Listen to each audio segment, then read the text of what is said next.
أعوذ بالله من الشيطان الرجيم. بسم الله الرحمن الرحيم. الحمد لله رب العالمين، والصلاة والسلام على أشرف الأنبياء والمرسلين سيدنا ومولانا محمد وعلى آله وصحبه أجمعين. سبحانك لا علم لنا إلا ما علمتنا إنك أنت العليم الحكيم. رب اشرح لي صدري ويسر لي أمري واحلل عقدة من لساني يفقهوا قولي. اللهم إني أعوذ بك أن أضل أو أضل أو أزل أو أزل أو أظلم أو أظلم أو أجهل جهل علي. اللهم أكرمنا بنور الفهم وأخرجنا من ظلمات الوهم. ولا حول ولا قوة إلا بالله العلي العظيم. ولا حول ولا قوة إلا بالله العلي العظيم. ولا حول ولا قوة إلا بالله العلي العظيم. أما بعد. InsyaAllah kita sambung bacaan kitab Intisari Keimanan kepada Nabi sallallahu alaihi wasallam. Kita sampai kepada muka surat 20. Kita sampai pada muka surat 20, Intisari yang ke-12. Baik, jadi antara perkara yang wajib kita ketahui dan kita yakini dan akui, Rasulullah sallallahu alaihi wasallam dan seluruh para rasul adalah penyampai berita gembira bagi orang yang beriman dan pemberi amaran kepada mereka yang ingkar. Allah Subhanahu wa taala berfirman, "Wa ma nursilul mursalina illa mubashshirina wa mundhirin. Faman amana wa aslaha fala khaufun 'alaihim wa la hum yahzanun. Walladzina kadzdzabu biayatina yamassuhumul 'adzabu bima kanu yafsuqun." Maksud dia, dan tidaklah kami mengutus para rasul itu melainkan untuk memberikan khabar gembira dan memberi peringatan. Itu antara tugas Nabi sallallahu alaihi wasallam, menyampaikan kepada orang-orang yang beriman berita gembira, menyampaikan berita gembira kepada orang yang beriman bahwasanya bagi mereka itu syurga Allah Subhanahu wa taala di akhirat kelak, dan pemberi peringatan kepada mereka-mereka yang ingkar, yang kufur, bahwasanya bagi mereka api neraka di akhirat kelak. Itu antara tugas para nabi dan juga para rasul, iaitu memberi peringatan dan juga memberi khabar gembira dan juga memberi peringatan. Barang siapa yang beriman dan beramal soleh, maka tidak ada kebimbangan terhadap mereka dan tidak pula mereka bersedih hati. Dan orang-orang yang mendustakan ayat-ayat kami, mereka akan ditimpa seksa disebabkan mereka selalu berbuat fasik. Itu intisari yang ke-12 yang disebutkan di dalam kitab ni.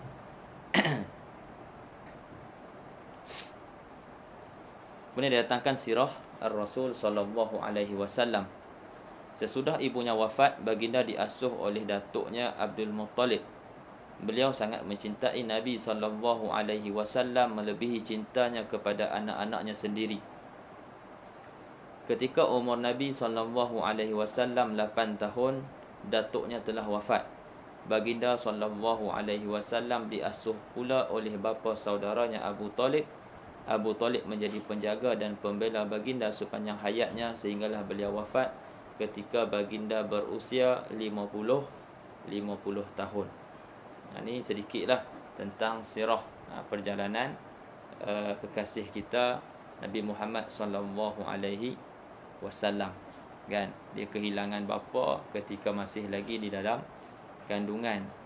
Lepas tu sempat beberapa tahun sahaja bersama dengan ibunya yang tercinta, kemudian diasuh pula oleh datuk dia Abdul Muttalib. Kan, 6 tahun mak dia meninggal, 8 tahun pak dia meninggal pula. Lepas tu diasuh oleh Abu Talib, oleh pak menakan dia sendirilah. Dan pak menakan inilah yang bertindak bela dan membela Nabi sallallahu alaihi wasallam. Dan bila tok pak menakan dia ni, ayah saudara Nabi sallallahu alaihi wasallam Abu Talib meninggal, dan isteri Nabi sallallahu alaihi wasallam Khadijah meninggal, maka apa ni, orang-orang kafir Quraisy pada ketika itu yang tidak mampu untuk mengapa-apakan ataupun membuat dengan lebih kurang dengan Nabi, sebab adanya pak saudara dia ni akhirnya mampu buat perkara yang melampau lah, kan, lebih lagi daripada apa yang sebelum ni, apabila dia kehilangan pak saudara, pak menakan dia ni ataupun ayah saudara dia, Abu Talib. Sebab tu dia sedih sangat, sebab Abu Talib ni bertindak memelihara Nabi, menjaga Nabi ketika Nabi SAW berada di luar.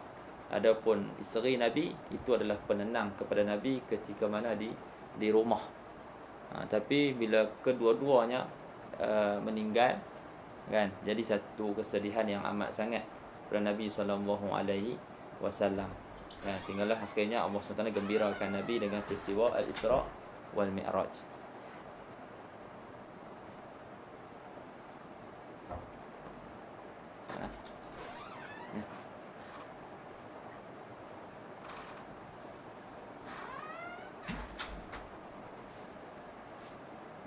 Baik, intisari yang ke-13.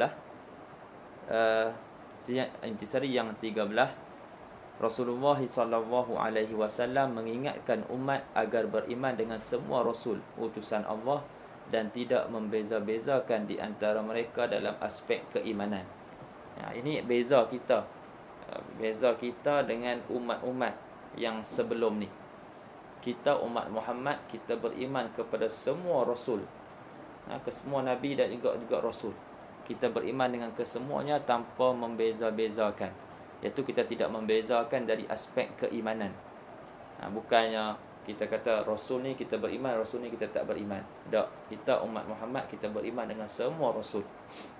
Adapun kelebihan yang Allah Ta'ala berikan kepada sebahagian Rasul, tidak kepada sebahagian lain, yang tu semuanya maklum, kita pun membeza-bezakan perkara tersebut, kan? Sebab yang tu itu adalah kelebihan yang Allah Ta'ala kurniakan kepada sebahagian Rasul, tidak pada sebahagian yang lain. Adapun dalam aspek keimanan, kita tidak membeza-bezakan. La nufarriqu baina ahadin min rusulih, kan, kita tidak membezakan antara salah seorang pun daripada para rasul Allah Subhanahu wa Ta'ala. Berbeza dengan umat-umat yang terdahulu, yang mana ada di kalangan mereka yang membezakan beriman dengan sebahagian rasul dan tidak beriman dengan sebahagian rasul. Jadi dalam ni kata pengarang hafizahullah, Rasulullah SAW mengingatkan umat agar beriman dengan semua rasul utusan Allah dan tidak membeza-bezakan di antara mereka dalam aspek keimanan. Seseorang itu masih belum beriman jika hanya percaya dengan sebahagian rasul dan kufur dengan sebahagian yang lain. Allah Ta'ala berfirman, innal ladzina yakfuruna billahi wa rusulihi wa yuriduna an yufarriqu bainallahi wa rusulihi wa yaquluna nu'minu bi ba'din wa nakfuru bi ba'd wa yuriduna an yattakhidhu baina dhalika sabila ulaika humul kafiruna haqqan wa a'tadna lil kafirina adzaban muhina. Sesungguhnya orang-orang yang kafir kepada Allah dan rasul-rasulnya dan bermaksud memperbezakan antara keimanan kepada Allah dan rasul-rasulnya dengan mengatakan kami beriman kepada yang sebahagian dan kami kafir terhadap sebahagian yang lain, serta bermaksud dengan perkataan itu mengambil jalan tengah di antara yang demikian, iman atau kafir itu.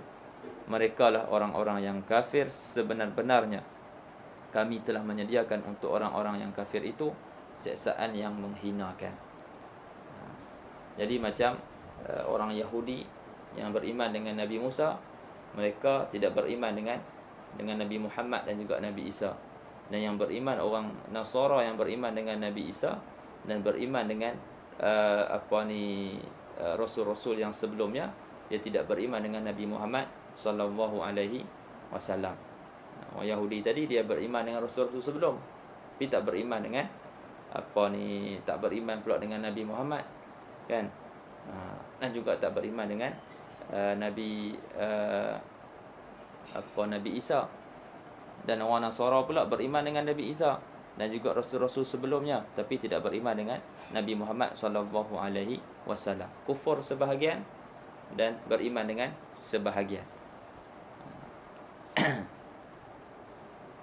Adapun kita umat Muhammad, kita beriman dengan semuanya, dan itulah salah satu daripada rukun iman. Salah satu daripada rukun iman iaitu beriman dengan para rasul.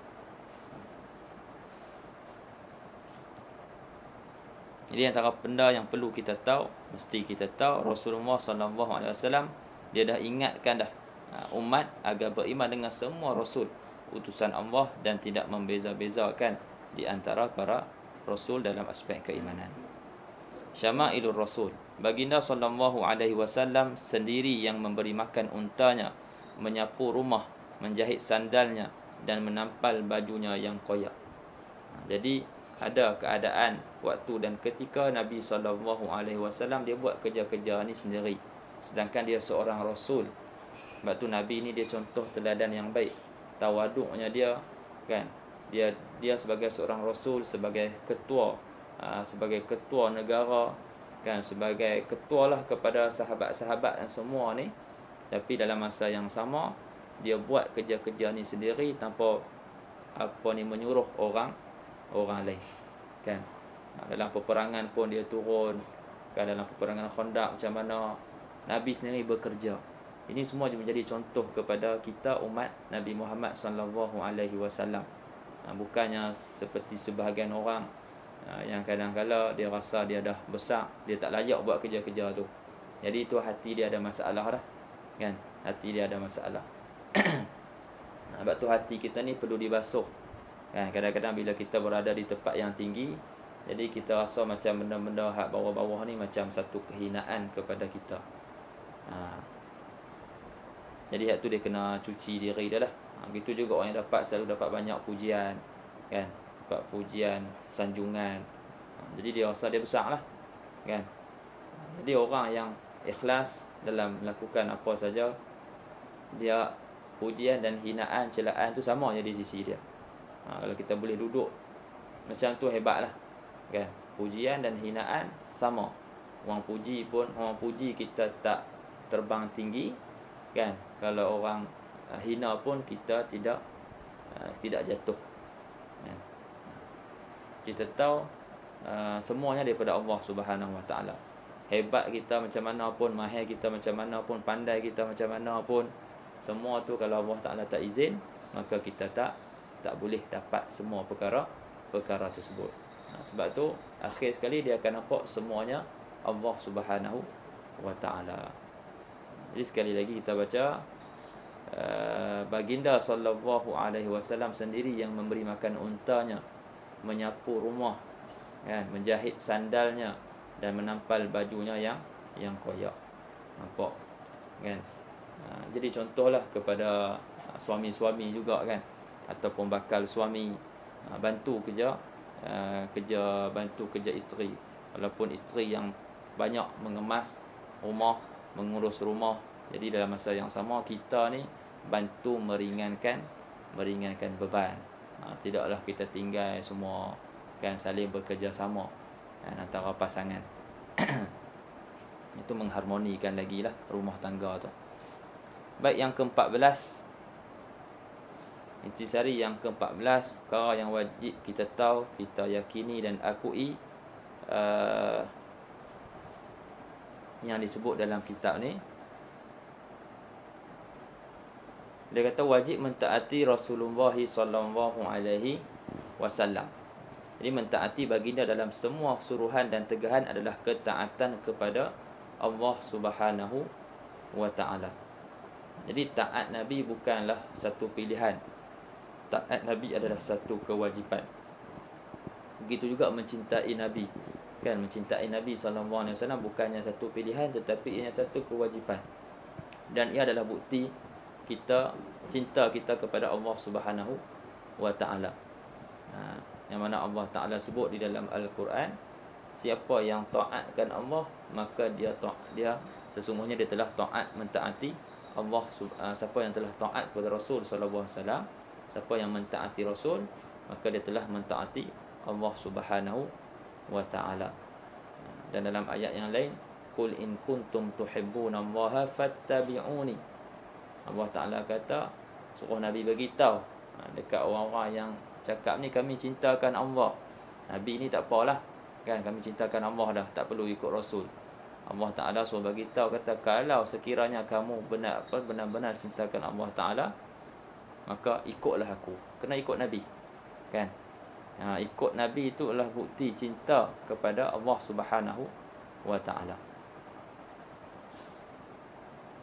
Kata pengarang hafizahullah, mentaati baginda dalam semua suruhan dan tegahan adalah ketaatan kepada Allah.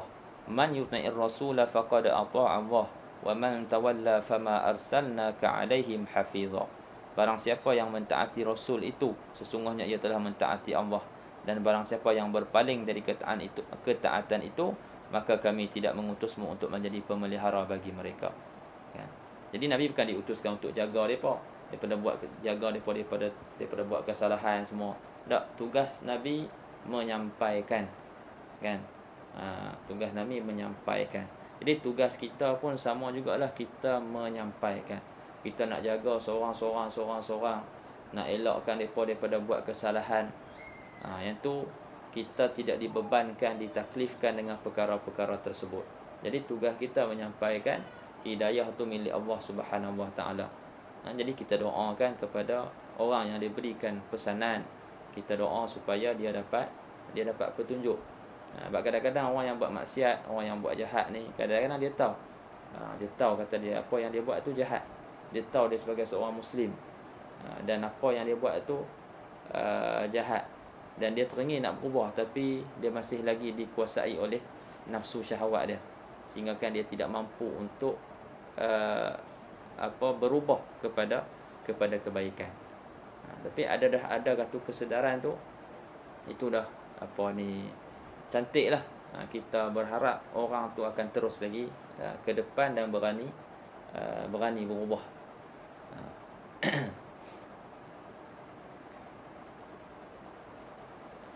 Kemudian kata pengarang lagi, orang yang mentaati Allah dan Rasulullah sallallahu alaihi wasallam akan sentiasa dirahmati. Orang yang mentaati Allah dan Rasulullah sallallahu alaihi wasallam akan sentiasa dirahmati. Buktinya Allah Taala sebut dalam Al-Quran, wa atii'ullaha war rasula la'allakum turhamun. Ini sebelum ayat ni Allah Taala cerita pasal larangan riba, kan? Ya ayyuhalladzina amanu la ta'kulu riba adhafan mudha'afah, kan? Allah Taala larang daripada makan riba. Lepas tu Allah Taala perintahkan untuk bertakwa kepada Allah Subhanahu wa taala dan takutkan api neraka Allah Taala. Lepas tu Allah Taala kata, taatlah Allah dan taatlah Rasul supaya kamu dirahmati, kan? Jadi kita taatkan Allah, taatkan Rasul. Kalau kita nak Allah Taala kasihani kita, Allah rahmati kita, cara dia dengan taatkan Allah, dengan taatkan Rasul. Itulah jalan dia. Jadi kita nak taatkan Allah, nak taatkan Rasul, kita kena tahulah apa yang perlu kita buat sebagai hamba. Itu yang kita mengaji fardu ain tu, kan? Itu yang kita mengaji fardu ain. Bila kita mengaji fardu ain, kita tahu apa yang wajib, apa yang haram, apa yang sunat, apa yang benda yang agama suka, apa yang agama tak suka. Jadi dengan pengetahuan tadi, maka kita dapat melakukan apa yang Allah Taala suruh dan dapat jauhi apa yang Allah Taala larang. Sebab tu sibukkan diri kita dengan fardu ain. Sibukkan diri kita dengan fardu ain. Sibukkan diri kita dengan kewajipan lah, kan? Itu yang perlu kita kedepankan. Sebab hari ini, kalau kita tengok dunia hari ini, kita sebahagian orang dia banyak dahulukan perkara-perkara yang bukan menjadi keutamaan. Kalau contoh sebagai orang yang suka travel contohnya, jadi dia tak letakkan melaksanakan umrah itu sebagai keutamaan, tapi dia travel pergi tempat lain dulu kadang-kadang. Betul yang saya selalu pesan lah, kan? Macam orang-orang dekat apa semua, tak nak pergi mana-mana dulu, bagi settle kat tu dulu. Memang umrah dan haji itu bukanlah wajib secara segera, kan? Maksudnya boleh kita tangguhkan dulu wajib haji dan umrah tu. Maksudnya sepanjang umur kita ni, maksudnya kena kita buat haji lah. Kita buat haji ataupun kita buat umrah. Cuma haji tu payah sikit lah. Sebab haji tu nak kena tunggu sampai masa dipanggil, kan? Cuma orang yang ada lebihan harta, yang mampu pergi sendiri, kan, ambil haji furada, silakanlah, cantiklah macam tu, kan. Kalau dia boleh pergi pada waktu muda pula, lagi sangat-sangat baik, sebab dia memerlukan tenaga yang banyak. Tapi masalah dia macam kita kata umrah ni, kadang-kadang orang mampu pergi, kan, sebab dia boleh pergi tempat-tempat lain yang harga dia kadang lebih mahal, tapi dia tak dahulukan yang tu.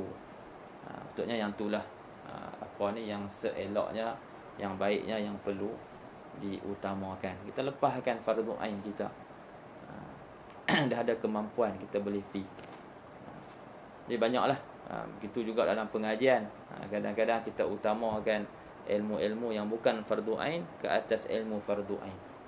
Jadi hak tu sebenarnya hak fardu ain tu sebenarnya yang perlu kita utamakan. Sebab itu kewajipan Allah Ta'ala ke atas kita, hamba. Lepas tu kita kata apa yang perlu aku buat, bukan apa yang nafsu kita suka, tapi apa yang Allah Ta'ala nak kita buat, itulah yang perlu kita buat. Baik. Fadailur Rasul. Ini kelebihan Nabi kita, Nabi Muhammad sallallahu alaihi wasallam. Dalam satu hadis Nabi kata, ana Muhammadun an-nabiyul ummi la nabiyya ba'di utitu jawami'al kalim wa khawatimahu. Aku adalah Muhammad, seorang nabi yang ummi, tidak ada nabi sesudahku, dan aku diberikan jawami'ul kalim. Apa dia jawami'ul kalim? Iaitu ungkapan yang ringkas namun padat pengertiannya. Kalau kita tengok kalam-kalam Nabi, Masya Allah, kan, ringkas tapi penuh pengertian.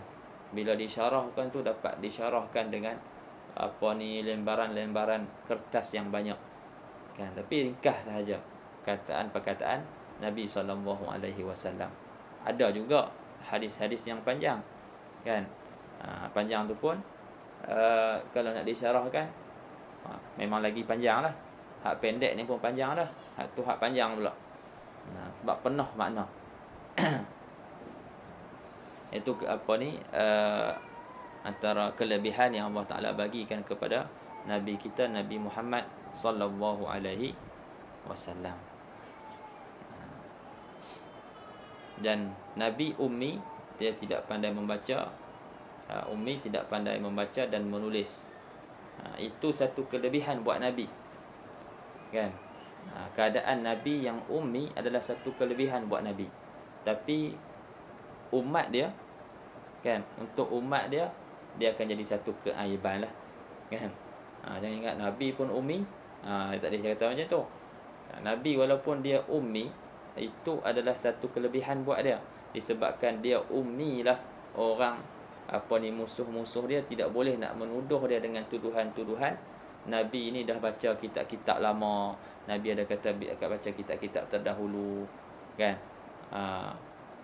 tentang perkhabaran, cerita-cerita dulu ke apa ke. Tak ada tomahan-tomahan tu, tak ada lah. Sebab orang tahu Nabi ni ummi. Tu yang Nabi boleh baca tu. Nabi boleh baca tu sebab orang baca kat dia. Jibril main baca dekat Nabi, kan, main talqin kat Nabi. Jadi Nabi bolehlah baca balik. Tu bolehlah baca. Tapi masalah nak baca tulisan tu. Jadi ada pun baca apa yang orang baca, itu boleh, tak ada masalah, kan. Jadi untuk Nabi itu kelebihan, tapi untuk umat Nabi itu adalah satu keaiban. Bahkan Nabi SAW diri mendorong kita, mendorong umat dia untuk belajar, semualah, kan. Dan ayat yang pertama diturunkan adalah Iqra, suruh membaca. Jadi macam mana kita nak baca kalau kita pun ummi? Jadi kita ni umat dia kena mengaji lah. untuk hilangkan sifat ummi daripada diri kita. Yang ke-15, wajib mencintai Rasulullah sallallahu alaihi wasallam. Kecintaan kepada baginda adalah tuntutan kesempurnaan iman. Bahkan Allah telah menjadikan tuntutan kecintaan kepadanya dan kepada baginda disebut beriringan di dalam Al-Quran.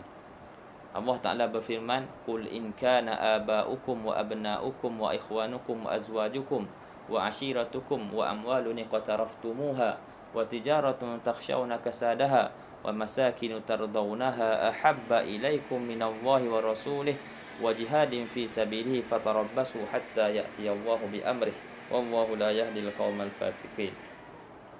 Katakanlah, jika bapa-bapa, anak-anak, saudara-saudara, isteri-isteri kaum keluargamu, harta kekayaan yang kamu usahakan, perniagaan yang kamu khawatiri kerugiannya, dan tempat tinggal yang kamu sukai, semua tu adalah lebih kamu cintai daripada Allah dan Rasulnya dan daripada berjihad di jalannya, maka tunggulah sampai Allah mendatangkan keputusannya, dan Allah tidak memberi petunjuk kepada orang yang fasik. Jadi Allah Ta'ala ada bagi satu ancaman tu. Kalaulah bapa-bapa, anak-anak, saudara-saudara, isteri, kaum keluarga, harta yang kamu diusahakan, perniagaan, kan, tempat tinggal, hak tu yang lebih kita cintai daripada Allah, Rasul dan jihad, tunggulah sampai satu keputusan dia, azab Allah Ta'ala. Jadi apa yang kita kena buat, kita kena usahakan, kita nak jadikan cintaan kita kepada Allah, kepada Rasul, kepada jihad itu melebihi segala-galanya. Itu kelebihan salah satu kelebihan tentera Islam ni, hak tu jihad tu, kan, syahid, kan, yang tak ada pada kita tentera-tentera lain. Jadi tentera-tentera Islam ni tentera yang dah bersedia untuk mati dan memang nak mati, kan, nak dapatkan nak dapatkan syahid tu. Tengok sahabat-sahabat Nabi, yang mana mereka bercita-cita untuk syahid, tapi ada yang tak dapat, ada yang dapat. Mereka memang nak kelebihan tu. Tapi kalau bukan Islam, mereka tak, kan, mereka nakkan hidup lama. Itu tak sama. Sebab tu kadang-kadang mereka takut sebenarnya, tapi hanya berani di tempat mereka. Kalau sekarang ni, kalau kita tengok Israel dengan Palestin lah, sekarang macam mana kita tengok ketakutan mereka, kan, ketakutan orang-orang mereka, askar mereka pun, mereka bukan berani sangat pun, cuma duduk tempat mereka berani lah, kan, ada ramai-ramai. Jadi kita doakanlah saudara-saudara kita tu diberikan keteguhan, sabat, kan, dan dikurniakan syahid dan juga kemenangan, kan, dalam menentang musuh-musuh Allah Ta'ala. Baik. Kata pengarang, maksudnya apabila semua perkara dan urusan itu lebih kamu cintai daripada Allah dan Rasulnya serta berjihad di jalan Allah, maka tunggulah datangnya bencana dan azab daripada Allah yang akan menimpa kamu. Dalam hadis yang lain, Nabi sebut, la yu'minu ahadukum hatta akuna ahabba ilaihi min walidihi wa waladihi wan nasi ajma'in.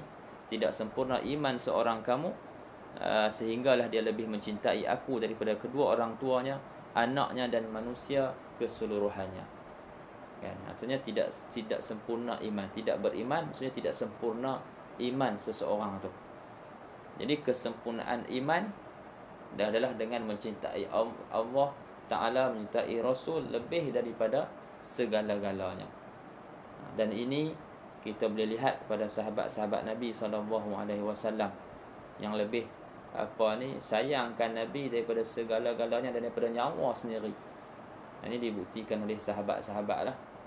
Ni kita kalah dengan sahabat-sahabat, kan. Jadi kita cubalah dengan memperbanyakkan bacaan-bacaan kita tentang Nabi SAW, tentang agama, itu akan membangkitkan rasa cinta kita kepada, kasih dan sayang kita kepada Allah Ta'ala dan Rasul lebih daripada segala-galanya. sirah ar-Rasul. Ketika umur baginda sallallahu alaihi wasallam 12 tahun, Nabi sallallahu alaihi wasallam bermusafir ke Syam bersama bapa saudaranya Abu Talib dengan membawa barang dagangan. Di usia mudanya baginda mengambil upah mengembala kambing untuk membantu keluarga Abu Talib. Ketika berumur 25 tahun, baginda sallallahu alaihi wasallam sekali lagi bermusafir ke Syam mengetuai kafilah dagang Siti Khadijah. Itu sedikit tentang sirah Nabi sallallahu alaihi wasallam. Intisari yang ke-16, jalan untuk mencintai Allah Subhanahu wa taala ialah mengikuti Rasulullah sallallahu alaihi wasallam dengan penuh rela dan patuh seikhlas hati. Kecintaan kepada Rasulullah sallallahu alaihi wasallam mestilah diterjemahkan dalam setiap gerak-geri dan tingkah laku yang mengikuti apa yang disukai Rasulullah sallallahu alaihi wasallam dan menjauhi apa yang tidak disukainya. Sebab tu cinta bukan semata-mata ucapan di bibir, tapi ia mesti diterjemahkan dalam setiap gerak-geri kita lah. Semua orang boleh lafazkan lafaz cinta, kan? Semua boleh ungkapkan lafaz cinta. Kalau kita tengok orang yang bercinta lelaki perempuan, kan? Apa yang tak boleh seorang lelaki tu ungkapkan kepada seorang wanita yang dia cintai. Tapi sekadar ungkapan cinta tanpa diterjemahkan dengan tingkah laku dan tingkah laku dan perbuatan dia, tak jadi apa juga, kan? Jadi itu sekadar mainan kata-kata sahaja. Jadi kita tak mau macam tu. Sebab tu kita seronok adanya majlis-majlis qasidah, adanya majlis-majlis nasyid ke apa semua macam-macam. Tapi jangan sekadar tu. Takut kita hanya seronok dengan alunan-alunan nasyid, alunan-alunan lagu dan qasidah tu, lepas tu habis kat situ je, kan?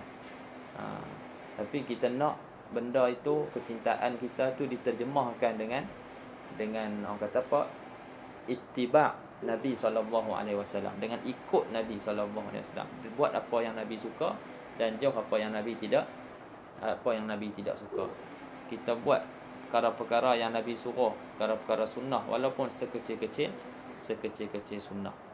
Kadang-kadang benda-benda kecil tu kadang yang kita terlepas pandang, tapi kita sibuk hak besar-besar dah, kan? Setengah orang dia pergi dah ke, sepatutnya dia mengaji hak bahagian dia buat hak kecil-kecil ni dulu, tapi dia sibuk dah hak negara lah apa semua, kan? Patutnya hak kecil tu dulu dia bina daripada situ, tapi dia sibuk dah hak besar-besar dah.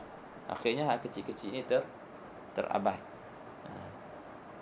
Ini banyak kadang-kadang kita ambil mudah. Contohlah yang saya selalu tekankan sendiri, masuk rumah, keluar rumah, kaki apa, nak masuk kaki apa, nak keluar kaki apa, doa keluar rumah, doa masuk rumah, doa masuk tandas, doa keluar tandas, kaki apa nak masuk tandas, kaki apa nak keluar tandas, kan? Makan, minum, doa selepas makan, doa selepas minum, nak makan tangan mana, nak minum tangan mana. Itu benda-benda kecil, kan? Benda-benda kecil yang kadang-kadang kita pandang enteng, kan? Nak pakai pakaian, nak masuk hak mana dulu, masuk tangan mana dulu, nak masuk kaki mana dulu, nak buka hak mana dulu, kita nak bawa keluar. Jadi benda-benda tu benda-benda kecil. Tapi sebenarnya benda tu boleh membawa kepada ataupun menguatkan lagi rasa cinta kita kepada Nabi sallallahu alaihi wasallam.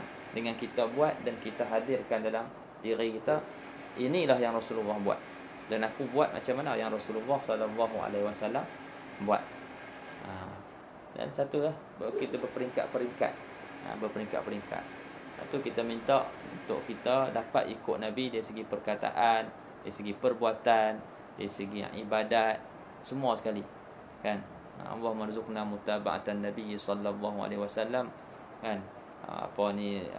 Zahiran wa batinan, zahir dan batin kita dapat ikut, qaulan wa fi'lan, perkataan, perbuatan, wa ibadatan, dan juga ibadat, wa amalan salihah, dan juga amal soleh. Semua tu kita dapat ikut. Bukan kita hanya ikut dari satu segi, tapi tidak daripada satu segi yang lain. Kita nak jadikan kehidupan kita ni ikut sunnah Nabi sallallahu alaihi wasallam.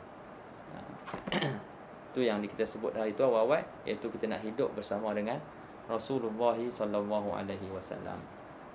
Allah Ta'ala berfirman, "Qul in kuntum tuhibbunallaha fattabi'uni yuhibbukumullahu wa yaghfir lakum dhunubakum wallahu ghafurur rahim." Katakanlah, jika kamu benar-benar mencintai Allah, ikutilah aku. Nescaya Allah mengasihi dan mengampuni dosa-dosa kamu. Allah Maha Pengampun lagi Maha Penyayang. Jadi samarah ataupun buah daripada kita ikut Nabi SAW, kita akan dapat kasih sayang daripada Allah Subhanahu wa Ta'ala. Itu lebih lagi lah, kan? Lebih lagi bila kita disayangi Allah Ta'ala. Kita tak mau kita hanya kalau dalam percintaan sama-sama manusia ni lah, kita mencintai seseorang tapi seseorang tu tak cinta kita. Agak-agak macam mana kita rasa? Tapi bila kita mencintai seseorang dan orang tu mencintai kita, macam mana pula kita rasa? Kan? Jadi tak samalah dengan yang tadi. Jadi kita mencintai Allah dan Allah mencintai kita. Hak tu yang kita nak, kan, dapat kasih sayang Allah Subhanahu wa Ta'ala. Baik, syama'ilur rasul terhadap manusia, orang lain, baginda meninggalkan 3 perkara: tidak mencela seseorang pun, tidak mengaibkannya, dan tidak mencari-cari keburukan atau kesalahan orang lain. Baginda tidak berbicara kecuali mengharap ada pahalanya. Baca ni teringat pesan guru ataupun cerita guru saya yang dia dengar daripada Pak Sumit, kan? Dia dengar daripada Pak Sumit. Dia kata, Pak Sumit kata, kita ni kena ingat 2 perkara, lupa 2 perkara. Tak salahnya macam itulah, itu mafhum dia. Ingat 2 perkara, kena selalu ingat 2 perkara, lupa 2 perkara. Dia kata, ingat kebaikan orang kepada kita, dan ingat kejahatan kita kepada orang. Ingat kebaikan orang kepada kita, dan ingat kejahatan kita kepada orang. Lepas tu lupa 2 perkara. Lupa kebaikan kita kepada orang, dan lupa keburukan orang kepada kita. Lupa kebaikan kita kepada orang, dan lupakan keburukan orang kepada kita. Itulah dua perkara. 2 lupa, 2 ingat. Ingat 2 perkara, lupa 2 perkara. Jangan kita menjadi orang yang asyik teringat kita punya kebaikan. Lepas tu kebaikan orang kita tak ingat, kan? Kita nampak kita punya kebaikan saja. Dulu-dulu pun dia masih duk ingat lagi, kan? Kecil-kecil orang pun dah lupa dah. Jadi kita tengok orang yang buat kebaikan ni, yang tak kisah dia buat lillahi ta'ala ni, kadang dia tak ingat pun. Sampai orang tu ingat, ingat lagi tak hang tolong aku dulu. Bila tau, dia pun lupa. Sampai orang tu kena ingatkan dia balik, bagi betul-betul bagi nampak peristiwa tu, baru dia teringat. Sebab dia lupa dah. Sebab dia buat tu tidak mengharapkan apa-apa pun, tak mengharapkan balasan, tak mengharapkan orang tu balas kat dia satu hari nanti ke, ataupun gunakan budi yang dia bagi itu untuk minta kat orang tu apa-apa ke. Tak. Jadi dia buat tu lillahi ta'ala. Dapat ke tak dapat ke, kan? Itu yang penting, daripada Allah dia dapat dah, kan? Tapi orang yang buat jenis nakkan sesuatu ni, jadi dia teringat-ingat lah. Teringat betul, cerita pula kat orang, kan? Cerita pula kat orang ni tak bagilah apalah, semua macam-macam. Jadi kebaikan kita lupakan, kejahatan kita tu ingat, supaya kita dapat muhasabah diri kita. Kita tak buat lagi kejahatan dan keburukan yang sama. Dan kebaikan kita dan kejahatan kebaikan orang kita ingat. Ingat orang ni pernah buat baik, orang ni pernah buat baik kat kita, ya.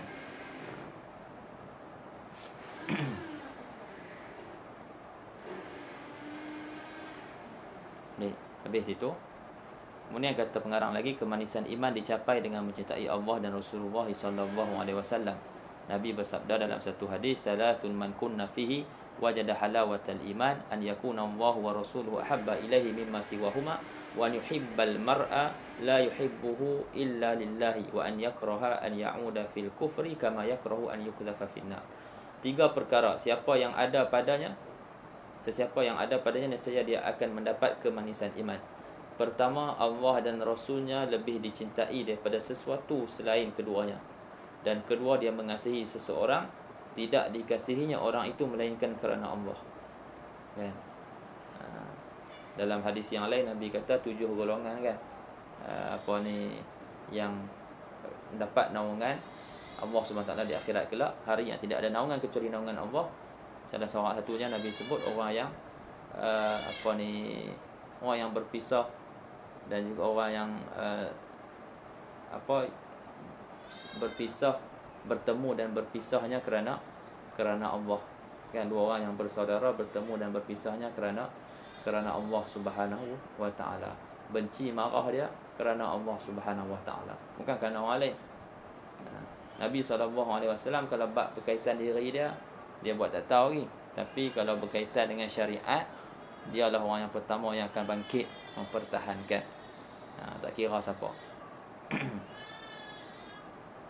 Itu yang kita nak ajak diri kita tu. Kita ni kalau apa yang berkaitan kita akan laju bangkit mempertahankan. Tapi yang berkaitan dengan agama ni, kita jadi slow sikit. Sebab tak macam kita ni, hubungan kita dengan syariat ataupun agama ni jadi macam Allah kurang. Tu nak kena kuatkanlah pertalian tu. Macam orang yang kita kasih, orang kacau kekasih kita tu, agak-agak kita buat apa? Kita marah tak? Kita marah kan, kita pertahankan, kita sanggup bergaduh demi dia. Macam itulah kena ada perasaan kita dekat agama kita. Agama kita diganggu, agama kita dikacau, kan? Jadi waktu tu agama ni benda yang kita sayang, yang kita cintai, diganggu benda yang kita sayang. Kita orang yang orang yang terkehadapan juga untuk bangkit mempertahankan. Tapi dengan dengan cara yang betul lah, kan? Kita ada syariat, bukan bertindak sesuka hati.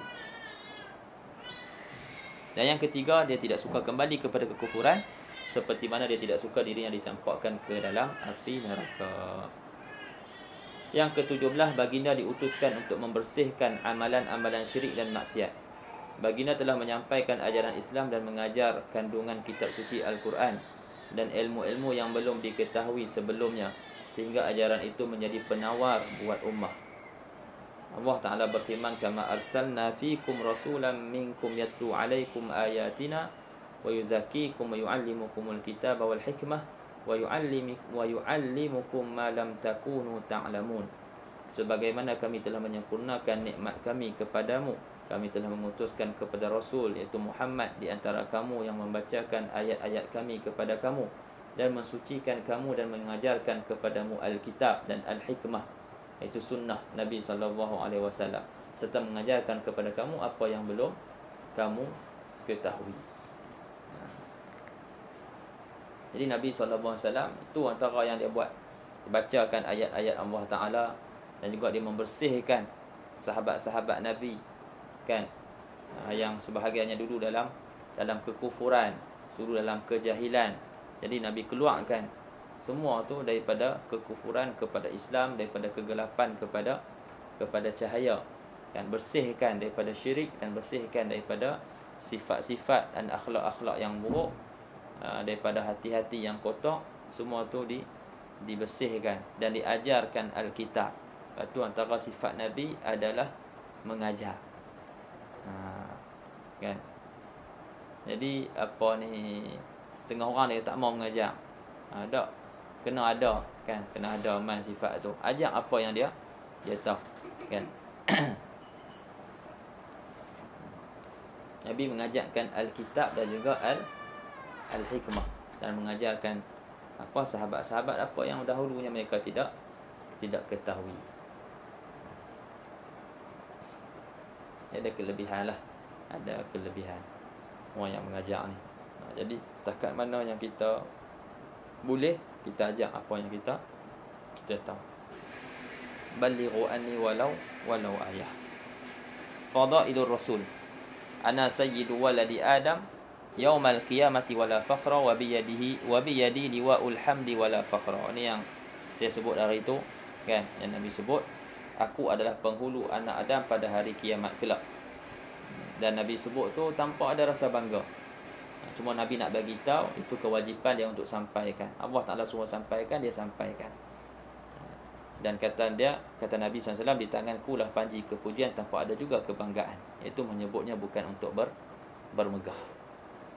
Sehari yang ke-18, Al-Quran merupakan mukjizat Rasulullah SAW yang berkekalan. Jadi Al-Quran adalah mukjizat Nabi yang kekal sampai hari ini. Jadi peganglah mukjizat ni, peganglah kalam Allah Ta'ala ni, jadikanlah ia bacaan harian. Jangan ada satu hari kita yang tidak ada ayat-ayat yang dibaca. Jadikanlah Al-Quran tu sebagai wirid harian kita. Kalau boleh satu hari satu juzuk, cantik. Kalau boleh lebih. Kalau tak boleh, carilah waktu untuk baca, kan? Sedikit. Tak boleh satu juzuk, setengah juzuk. Tak boleh setengah juzuk, kurangkan lagi. Bagi boleh juga dulu. Lepas tu tambahlah sikit.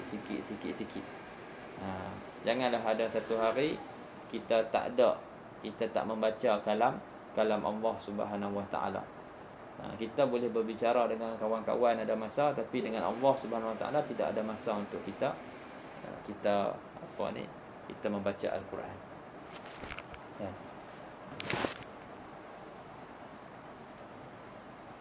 Jadi Al-Quran ni mukjizat yang kekal lah. Yang masih kekal sampai hari ini. Dan sampai hari ini tidak ada yang mampu mencabak Al-Quran. Mencabak cabaran Nabi suruh datangkan Al-Quran yang semisal, mendatangkan kitab yang lain semisal Al-Quran. Tak ada, kan? Ini dalam ayat ni sebut kaitan tu lah. Allah Ta'ala sebut qul la ini jitama'atil insu wal jinnu ala an ya'tu bimithli hadzal qur'ani la ya'tuna bimithlihi walau kana ba'duhum li ba'din dhahira. Katakanlah, sesungguhnya jika manusia dan jin berkumpul untuk membuat yang serupa Al-Quran, kalaulah jin, kan, ada kelebihan Allah Ta'ala bagi kat mereka tu, dan juga manusia ni sendiri juga berkumpul untuk nak buat kitab serupa Al-Quran, Allah Ta'ala kata, nescaya mereka tidak akan dapat membuat yang serupa dengan dia, sekalipun sebahagian mereka menjadi pembantu bagi sebahagian yang lain, kan? Tak mampu. Satu Quran pun tak mampu. Bukan satu Quran tak mampu, dalam banyak ayat-ayat yang Allah Ta'ala cabak, kan? Turun ayat cabak orang-orang yang menentang Al-Quran ni untuk datangkan semisal Al-Quran. Suruh buat main satu kitab macam dalam ayat ni sebut, pun tak mampu. Dalam ayat lain Allah Ta'ala sebut fa'tu bi asyri suwarin mithlihi muftarayatin. Suruh buat main 10 surah yang direka seperti mana surah dalam Al-Quran. Mereka duk kata Nabi duk reka-reka Al-Quran ni. Tak apa, kamu kata Nabi reka, okey, bawa datang 10, kan, 10 ayat yang direka semisal Al-Quran ni. Dan wada'u man istata'tum min dunillahi in kuntum shadiqin. Dan serulah siapa yang serulah orang yang selain daripada Allah Subhanahu Wa Taala, kan, sekiranya kamu orang-orang yang benar. Dalam surah Al-Baqarah Allah Ta'ala sebut in kuntum fi syakkin mimma nazzalna ala abdina fa'tu bi suratin min mithlihi wad'u syuhada'akum min dunillahi in kuntum shadiqin. Allah Ta'ala kata, sekiranya kamu syak terhadap apa yang kami turunkan kepada Nabi SAW, maka datangkan satu surah sahaja. Tadi satu kitab, lepas 10 surah, itu satu surah saja. Allah Ta'ala Allah Ta'ala kata panggillah siapa-siapa yang penolong-penolong yang boleh bantu kamu, kan, untuk reka satu surah pun tak mampu. Kan Allah Taala sebut fa in lam taf'alu wa lan taf'alu, jika kamu tak mampu dan kamu tidak akan mampu selama-lamanya. Waktu tidak akan maka tidak akan mampu. Sana.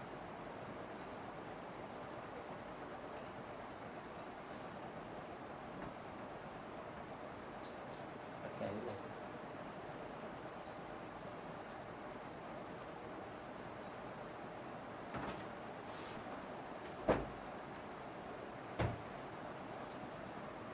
Baik, sambung. Syama'ilur Rasul.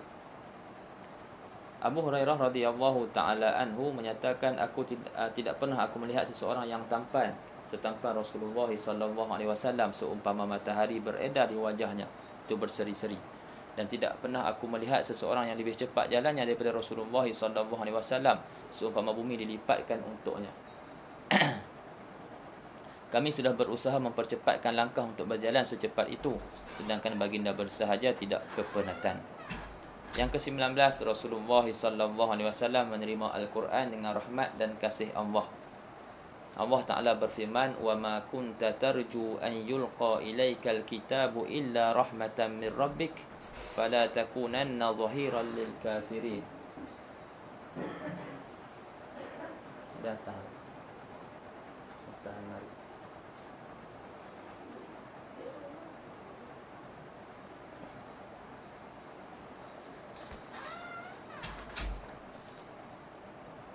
Maksudnya, dan kamu Muhammad tidak pernah mengharap agar Al-Quran diturunkan kepadamu, tetapi Al-Quran diturunkan kerana suatu rahmah yang besar dari Rabbmu.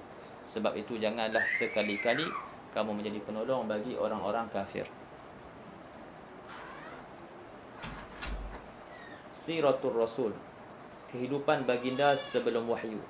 Nabi SAW sangat dikenali oleh kaumnya dengan sifat-sifat terpuji, seperti benar, jujur, amanah, sabar, malu, rendah hati, sehingga mereka menggelar baginda SAW dengan gelaran Al-Amin, atau orang yang sangat dipercayai. Kaum dan keluarga Nabi SAW sangat mencintai dan menghormati baginda SAW. Allah telah memelihara Nabi SAW dari perbuatan jahiliyah semenjak di usia kecilnya, sehingga baginda tidak pernah meminum arak, dan tidak sekali pun sujud untuk menyembah berhala. Jadi Nabi SAW antara gelarannya dulu Al-Amin. Tapi macam itulah. Cuma waktu tu Nabi tidaklah berdakwah kepada orang-orang kafir Quraisy untuk meninggalkan apa yang mereka buat. Tapi mereka suka Nabi, sebab Nabi waktu tu kita kata orang yang soleh, orang yang baik. Sebab tu beza soleh dengan musleh. Kalau soleh biasanya orang suka, dia orang baik dan dia tak kacau orang. Tapi kalau musleh, dia baik dan dia nak memperbaiki orang lain. Hak tu orang tak suka lah. Yang tak suka tu hak tak baik itulah. Bila kita nak baiki orang tu, kita akan tegur dia, kita akan larang dia, kan, kita akan kata apa yang dia buat tu salah. Jadi kita dah kacau, kita dah ganggu apa yang dia biasa duk buat, yang mana boleh jadi dia dah sebati dengan diri dia. Itu yang jadi orang nak marah tu, kan. Tambah-tambah pula kalau benda yang ditegur tu, kesalahan-kesalahan tu, benda-benda yang memberi keuntungan kepada mereka. Sama lah macam zaman sekarang. Kalau seorang pemerintah, seorang kita ketua negeri ke ketua negara ke, nak buat satu benda, nak buat satu qaror, satu keputusan untuk menghalang apa perkara-perkara maksiat ni ke, judi ke, kan, umur urut ke, apa ke, benda-benda yang tak elok lah, kan. Jadi benda-benda tu akan mengganggu gugatlah keuntungan sebahagian pihak. Jadi akan ada banyak orang yang cuba nak jatuhkan dia. Itu Nabi SAW macam tu lah, kan. Waktu tu orang suka dia, kan. Sebab tu orang bagi kepercayaan kepada Nabi SAW untuk meletakkan Hajarul Aswad. Sebab mereka bila Rasulullah yang masuk, kan, orang apa yang awal sekali masuk masuk Mekah, masuk Masjidil Haram, dia lah yang akan letakkan Hajarul Aswad tu. Tapi yang masuk Rasulullah semua okey, semua pakat-pakat setuju. Tapi bila Rasulullah SAW ajak kepada Islam, Kan, suruh tinggalkan sembahan-sembahan, mulalah Nabi dibenci, Nabi dilemparkan dengan tuduhan yang macam-macam. Dituduh ahli sihir lah, apalah, macam-macam. Mereka tuduh Nabi SAW.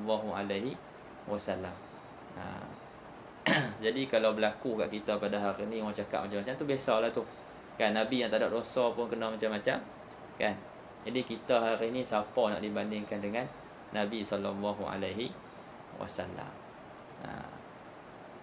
Jadi jangan sedih hati. Orang gelak apa semua tu, yang penting kita tahu apa yang kita buat tu adalah benda yang betul, bukan benda jahat. Dan Nabi ni terpelihara lah daripada kecil dia sampailah dilantik jadi Nabi dan Rasul. Baik, yang ke-20, ajaran Rasulullah SAW adalah rahmat dan kasih Allah. Al-Quran dan seluruh isi kandungannya yang diturunkan kepada Nabi Muhammad SAW adalah rahmat.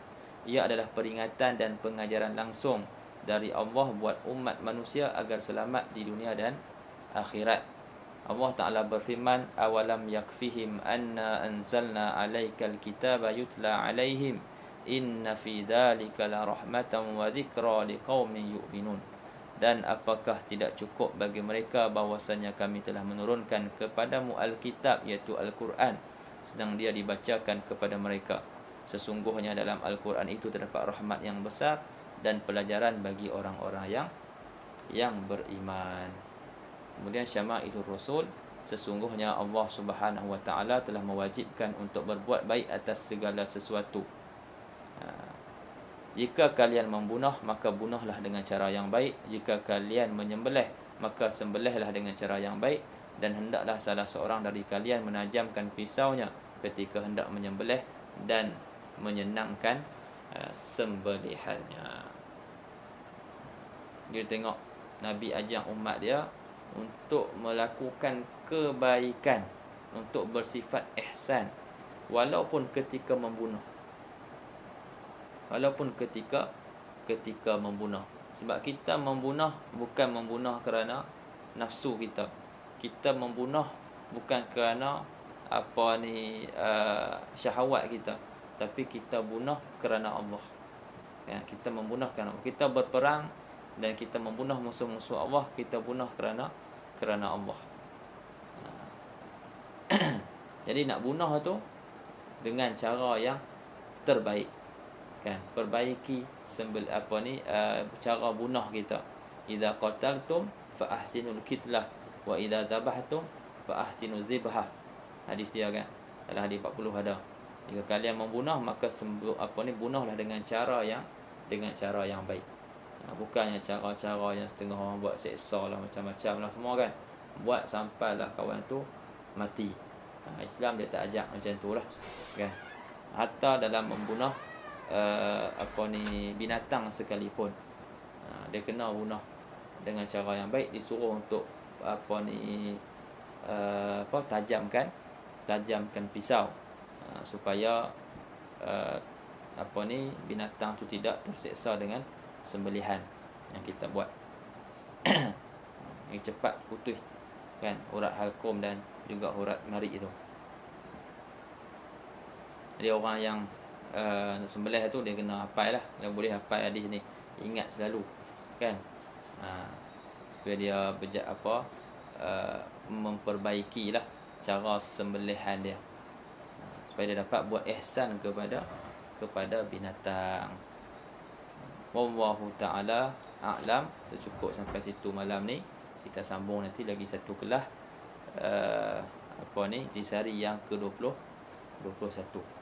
Untuk kelas seterusnya nanti saya akan maklumlah bila, dan mungkin itu kelas terakhir kita insya-Allah. Wallahu ta'ala alam. Yang baik itu daripada Allah Subhanahu wa taala, dan yang kurang ataupun tersilap daripada diri saya sendiri.